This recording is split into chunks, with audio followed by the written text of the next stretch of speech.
Iran और America के बीच बढ़ते तनाव का असर अब वैश्विक ऊर्जा बाजार पर भी दिखाई देने लगा है। इसी बीच देश में कमर्शियल एलपीजी गैस की सप्लाई को लेकर उठे सवालों के बीच दिल्ली के पूर्व मुख्यमंत्री अरविंद केजरीवाल ने केंद्र सरकार पर तीखा हमला बोल दिया है। उन्होंने आरोप लगाया है कि मौजूदा हालात में सरकार की नीतियों का असर आम लोगों और कारोबारियों पर पड़ रहा है। अरविंद केजरीवाल ने सोशल मीडिया प्लेटफॉर्म एक्स पर एक पोस्ट साझा करते हुए दावा किया कि देश भर में कई कमर्शियल संस्थानों को एलपीजी गैस की सप्लाई रोक दी गई है। उनके अनुसार अस्पतालों और शैक्षणिक संस्थानों को छोड़कर अन्य व्यावसायिक प्रतिष्ठानों को फिलहाल गैस नहीं दी जा रही। उनका कहना है कि अब एलपीजी की आपूर्ति मुख्य रूप से घरेलू उपभोक्ताओं के लिए ही प्राथमिकता के आधार पर की जा रही है।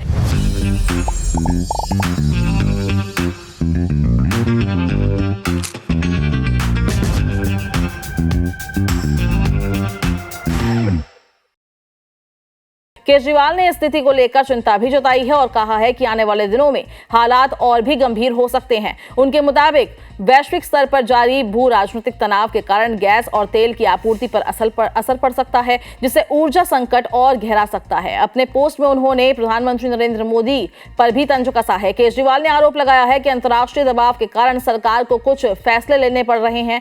उन्होंने ये भी सवाल उठाया कि क्या मौजूदा हालात में देश को इसकी कीमत चुकानी पड़ रही है। उन्होंने ये भी कहा है कि सरकार को स्पष्ट रूप से बताना चाहिए कि देश में ऊर्जा आपूर्ति की वास्तविक स्थिति क्या है और आगे इससे निपटने की क्या रणनीति है।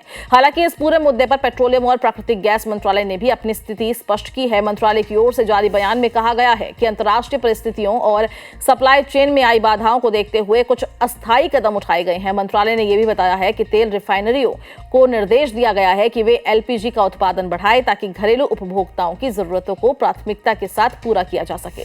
सरकार का मुख्य ध्यान इस बात पर है कि यह सुनिश्चित करना कि घरों में इस्तेमाल होने वाली गैस की सप्लाई बाधित ना हो। इसके साथ ही जमाखोरी और कालाबाजारी पर रोक लगाने के लिए भी कदम उठाए गए हैं। मंत्रालय ने घरेलू एलपीजी सिलेंडर की बुकिंग के बीच 25 दिन का अंतर तय कर दिया है ताकि जरूरत के अनुसार गैस की उपलब्धता सुनिश्चित की जा सके। जहां तक कमर्शियल उपयोग की बात है तो मंत्रालय ने कहा है कि आयातित एलपीजी को प्राथमिकता के आधार पर जरूरी क्षेत्रों में भेजा जा रहा है। इसमें अस्पतालों और शैक्षणिक संस्थानों जैसे महत्वपूर्ण संस्थानों को पहले गैस उपलब्ध कराई जा रही है। सरकार ने यह भी बताया है कि अन्य व्यावसायिक क्षेत्रों में एलपीजी सप्लाई से जुड़ी मांगों की सुरक्षा के लिए एक समीक्षा के लिए एक विशेष समिति बनाई गई है और इस समिति में ऑयल मार्केटिंग कंपनियों के 3 कार्यकारी निदेशक शामिल होंगे। ये समिति होटल, रेस्टोरेंट और अन्य उद्योगों से आने वाले अनुरोधों की समीक्षा कर रही है और ये तय करेगी कि उन्हें किस तरह की गैस की आपूर्ति की जा सकती है। इस तरह एक और विपक्ष सरकार की ऊर्जा नीति पर सवाल उठा रहा है तो वहीं सरकार का कहना है कि मौजूदा परिस्थितियों में घरेलू जरूरतों को प्राथमिकता देना जरूरी है।